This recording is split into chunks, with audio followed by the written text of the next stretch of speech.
Good morning student of class 7। ये आपका class 7 का ज्योग्राफी क्लास है। देखिए इसमें मैंने आपका चैप्टर है द एटमॉस्फेयर। इसके पहले भी आपने कई पार्ट में एटमॉस्फेयर पढ़ा और एटमॉस्फेयर में आपने क्या पढ़े थे। पिछले प्रीवियस वीडियो में मैंने आपको एलिमेंट्स ऑफ वेदर ही पढ़ा रही थी मैं, और एलिमेंट्स ऑफ वेदर में आपने टेम्परेचर पढ़ा था, इसके बाद विंड पढ़ा था, और तो इसी तरह से नेक्स्ट एटमॉस्फेरिक प्रेशर। और आज का जो वीडियो है उसमें हम पढ़ेंगे ह्यूमिडिटी। क्या है ह्यूमिडिटी? जैसे आप जब बहुत ज़्यादा आजकल के जो पीरियड चल रहा है, अभी जो सीज़न चल रहा है, उसमें आप देखते होंगे कि क्या बहुत ज़्यादा जो है आपको स्वेटिंग होती है। अभी 2-4 दिन पहले आपने बारिश होने के पहले आपने देखा कि बहुत ज़्यादा स्वेटिंग हो रही थी। तो इसका मतलब क्या हुआ कि एयर जो है हमारे आसपास की एयर में क्या प्रेजेंट है? मॉइस्चर प्रेजेंट है, यानी वाटर वेपर प्रेजेंट है। तो इस वाटर वेपर को एयर में amount of water vapour present in the air is called humidity. यानी एयर में जब जो है बहुत ज्यादा क्या बढ़ जाता है, एयर का वाटर वेपर गैसियस फॉर्म में, आपने पढ़ा होगा कि वाटर के कई स्टेट होते हैं ना, सॉलिड, लिक्विड, गैस होता है। तो जब वाटर वेपर जो है इसमें से गैसियस फॉर्म में है, तो हमारे आसपास के एयर में जब क्या प्रेजेंट हो जाता है, बहुत ज्यादा एयर में वाटर वेपर प्रेजेंट हो जाता है, तो उसको ह्यूमिडिटी कहते हैं। तो हम इसको डिस्क्राइब कर सकते हैं कि ह्यूमिडिटी मतलब यानी ह्यूमिडिटी डिनोट्स या refers the amount of water vapour present in the air at the given time और द एरिया। किसी पर्टिकुलर एरिया में किसी पर्टिकुलर टाइम पर एयर में कितने अमाउंट में वाटर वेपर यानी मॉइस्चर प्रेजेंट है, उसको हम बोलेंगे ह्यूमिडिटी। और ह्यूमिडिटी कैसे होती है कि जैसे जैसे टेम्परेचर जो है वो बढ़ते हुए चला जाता है, तो एयर में की कैपेसिटी बढ़ जाती है उसमें वाटर वेपर को होल्ड करके रखने की। जितना ज्यादा टेम्परेचर बढ़ते हुए जाएगा उतना ज्यादा एयर की कैपेसिटी बढ़ते हुए जाएगी उसमें वाटर वेपर को होल्ड करने की। और ये डिफरेंट है, अलग अलग एरिया में और अलग अलग टाइम में डिफर करता है ना, अलग अलग सीजन में भी डिफर करता है। तो क्या होता है कि जब सन की टेम्परेचर के कारण जो है, सन के टेम्परेचर के कारण हीट के कारण टेम्परेचर बढ़ जाता है, और जब टेम्परेचर बढ़ता है तो एयर की कैपेसिटी बढ़ जाती है एटमॉस्फेयर को होल्ड करने की, वाटर वेपर को होल्ड करने की, तो उसको बोलते हैं ह्यूमिडिटी। तो ह्यूमिडिटी भी अलग अलग जगह पर अलग अलग हो सकती है। क्या है कि मैंने आपको बताया है कि क्या रीजन है कि अलग अलग एरियाज में अलग अलग तरह की ह्यूमिडिटी हो सकती है। It varies from place to place और द टाइम टू टाइम, ठीक है, बाय द टेम्परेचर के कारण अलग अलग एरियाज में टेम्परेचर अलग अलग होते हैं, इस कारण से ह्यूमिडिटी भी डिफर करती है। तो क्या है, पहला कोस्टल एरियाज में, it is more in coastal areas. जहाँ जो कोस्टल एरियाज है, ऐसा एरिया जिसके आसपास जो है वाटर बॉडीज प्रेजेंट होती है, तो उस एरिया में मॉइस्चर ज्यादा होता है। क्यों? क्योंकि जब वाटर वेपर में इवेपोरेशन होता है, तो इवेपोरेशन के कारण जो वाटर है वो गैसियस फॉर्म में यानी वाटर वेपर में चेंज होता है, और टेम्परेचर बढ़ने के कारण एयर जो है उसको होल्ड कर लेता है, मॉइस्चर को यानी वाटर वेपर को होल्ड करता है, तो वहाँ ह्यूमिडिटी बढ़ जाती है। तो देखते हैं कि कोस्टल एरियाज में गर्मी एक्सट्रीम होती है, बहुत ज्यादा टेम्परेचर नहीं होता, लेकिन फिर भी लोगों को स्वेटिंग होती है, बहुत ज्यादा पसीना आता है, यानी कहते हैं कि ह्यूमिड टेम्परेचर है। यानी कोस्टल एरियाज के आसपास जो है ह्यूमिड टेम्परेचर हो जाना यानी ह्यूमिडिटी का बढ़ जाना होता है। रेनी सीजन, समर सीजन में टेम्परेचर हाई होता है, तो इस कारण से वहाँ पे ह्यूमिडिटी होती है, बहुत ज्यादा ह्यूमिडिटी हो जाती है, तो हम कहते हैं आज का डे जो है कैसा है, वो ह्यूमिड डे। तो ह्यूमिडिटी जो है वेदर को इन्फ्लुएंस करती है। इसके बाद है सेकंड जो है, summer season is more humid than the winter season. Winter season में ह्यूमिडिटी नहीं होती है, कब होती है? समर सीजन में होती है, ठीक है। क्यों? क्योंकि समर सीजन में टेम्परेचर बहुत ज्यादा होता है, तो टेम्परेचर बढ़ने के कारण क्या होता है, इवेपोरेशन रेट हाई हो जाती है। तो इवेपोरेशन जब होता है तो वाटर वेपर ज्यादा रिलीज होता है, और वाटर वेपर बढ़ने के कारण एयर उसको होल्ड करता है, तो ह्यूमिडिटी बढ़ती है। फिर है, it decreases with increasing altitude. Height जैसे जैसे बढ़ती हुई जाएगी, क्या होगा, टेम्परेचर के बढ़ जाने से हाइट जैसे जैसे बढ़ती जाएगी वैसे वैसे ह्यूमिडिटी जो है वो घट जाएगी। यानी सी लेवल पे सबसे ज्यादा ह्यूमिडिटी होती है, और जैसे जैसे हाइट बढ़ेगी ह्यूमिडिटी घट जाएगी। तो ये हो गया ह्यूमिडिटी का मैंने बताया कि अलग अलग वेरियस होती है किस पर्पज से, अलग अलग प्लेस में और अलग अलग टाइम पीरियड में जो होती है ह्यूमिडिटी जो होती है वो डिफर करती है। इसके बाद है आपकी बुक में और दिखाया है कि ह्यूमिडिटी का दो तरह की होती है। हम देखेंगे पहले कि ह्यूमिडिटी क्या होती है। तो ह्यूमिडिटी मैंने लिखा है 2 टाइप्स ऑफ ह्यूमिडिटी। पहला है एब्सोल्यूट ह्यूमिडिटी और सेकंड है जो है रिलेटिव ह्यूमिडिटी। तो पहले जानेंगे कि एब्सोल्यूट ह्यूमिडिटी क्या होती है। तो एब्सोल्यूट ह्यूमिडिटी क्या है कि गिवन अमाउंट जो है certain amount of water vapour जो है प्रेजेंट है किसी पर्टिकुलर या सर्टेन अमाउंट ऑफ एयर में, कितने अमाउंट ऑफ एयर में किस टेम्परेचर पर कितना वाटर वेपर प्रेजेंट है, इसको हम बोलेंगे एब्सोल्यूट ह्यूमिडिटी।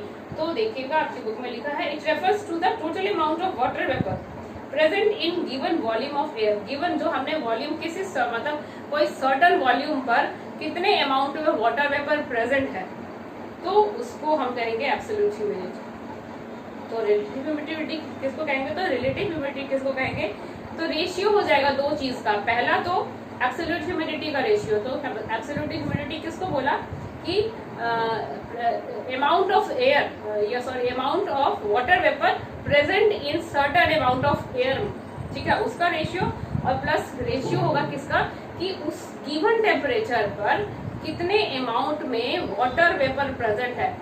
यानी आप कह सकते हैं कि वाटर वेपर का प्रेजेंस एक किसी certain amount of volume air में किसी एक पर्टिकुलर टेम्परेचर पर कितना है उसका रेशियो, ठीक है।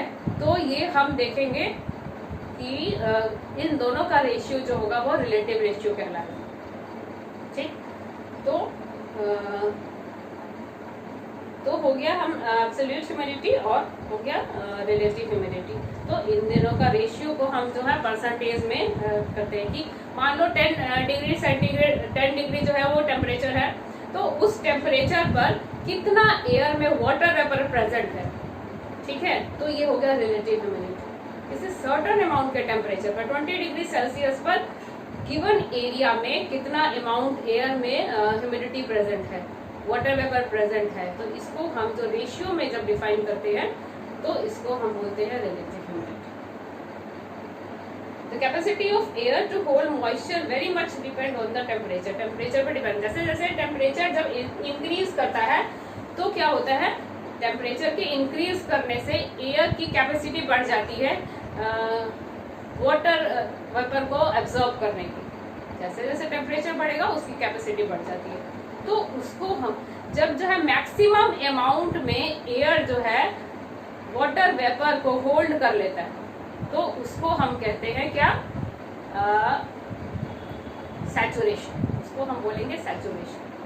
क्या तो किसको बोलेंगे सैचुरेशन, जब एक सर्टेन टेम्परेचर पर कितना ज्यादा जो है एयर जो है वाटर वेपर को होल्ड कर सकता है उसको बोलेंगे सैचुरेशन। और जब अब एयर की अब कैपेसिटी नहीं है और ज्यादा वाटर वेपर को होल्ड करने की, तो उसको उस टेम्परेचर पे जिस टेम्परेचर पे अब एयर की कैपेसिटी नहीं है और मच एयर को वाटर वेपर को होल्ड करने की, तो उसको हम बोलेंगे क्या, ड्यू पॉइंट। यानी जिस टेम्परेचर पर अब एयर की कैपेसिटी नहीं है होल्ड मोर और वाटर वेपर को मॉइस्चर को होल्ड करने की, तो उसको ड्यू पॉइंट बोलते हैं। और ड्यू पॉइंट के बाद क्या होता है, प्रेसिपिटेशन हो जाता है, तब क्या होता है, बारिश हो जाती है।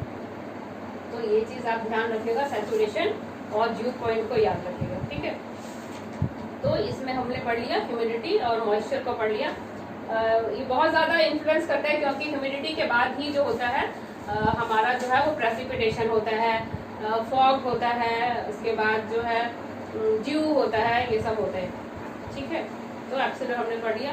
तो और मॉइस्चर को जो है हम जब ह्यूमिडिटी को होल्ड करते हैं तो ह्यूमिडिटी को मेजरमेंट कैसे करते हैं, तो ह्यूमिडिटी को मेजरमेंट करने के लिए आता है हाइग्रोमीटर, जिसमें हम इसको मेजरमेंट करते हैं। वाटर जो है लैंड से जो है लिथोस्फेयर से या हाइड्रोस्फेयर से जब एटमोस्फेयर में 3 प्रोसेस से जाता है उसको हम बोलते हैं इवेपोरेशन, कंडेंसेशन एंड प्रेसिपिटेशन, ठीक है। तो इवेपोरेशन में क्या होता है कि इवेपोरेशन में जो है सन की हीट से वाटर बॉडीज जो होती है, पानी जो होता है वो गर्म हो जाता है और गर्म हो जाने के बाद उसमें से वाटर जो है वो वाटर जो है change into the water vapour. When the water is change into water vapour, इस प्रोसेस को बोलते हैं इवेपोरेशन। तो गैसियस फॉर्म में चेंज होके वाटर जो है वो ऊपर की ओर जाता है, और ऊपर में जाने के बाद क्या होता है, कूलिंग, ठंडा, क्योंकि जैसे जैसे ऊपर जा रहा है तो ठंडा टेम्परेचर मिलेगा, और जब टेम्परेचर जो है वो घट जाता है तो वही जो वाटर जो वेपर है गैसियस फॉर्म में है वो कंडेंस हो जाता है।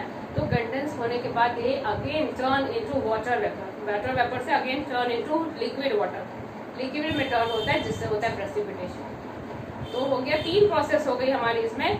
तो हो गया इवेपोरेशन, कंडेंसेशन, और हो गया कूलिंग के बाद हो गया कंडेंसेशन, और कंडेंसेशन से when the water is again water vapour is again change into liquid water, तो वो हो गया प्रेसिपिटेशन, जिसके थ्रू जो है पानी जो है स्नो के फॉर्म में जो है गैसियस से जो है वो किस में चेंज हो गया, या तो वो सॉलिड यानी स्नो में, या अगेन लिक्विड में रेन के फॉर्म में जो है वापस जो है वो अर्थ पर आता है, तो इसको हम बोलते हैं प्रेसिपिटेशन।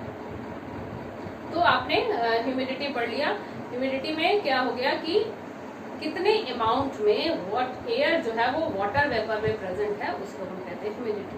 और ये ज्यादा कब होती है, आज की डे में, अभी समर सीजन है, देखेंगे बारिश हो गई, और बारिश होने के बाद देखेंगे हम धूप निकल जाती है, तो जो बारिश जो लैंड पे प्रेजेंट वाटर है वो गर्म होने के बाद वाटर वेपर में चेंज हो जाता है, और वो वाटर वेपर में क्या होता है, एयर उसको अब्जॉर्ब कर लेती है, क्योंकि एयर जो है टेम्परेचर बढ़ने के साथ गर्म हो जाती है।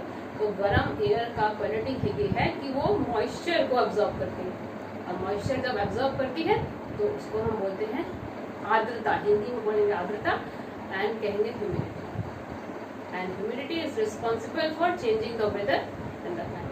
क्योंकि स्टूडेंट्स आज का ये वीडियो में हमने ह्यूमिडिटी कंप्लीट किया। नेक्स्ट वीडियो में हम पढ़ेंगे about the precipitation. Thank you students and good bye.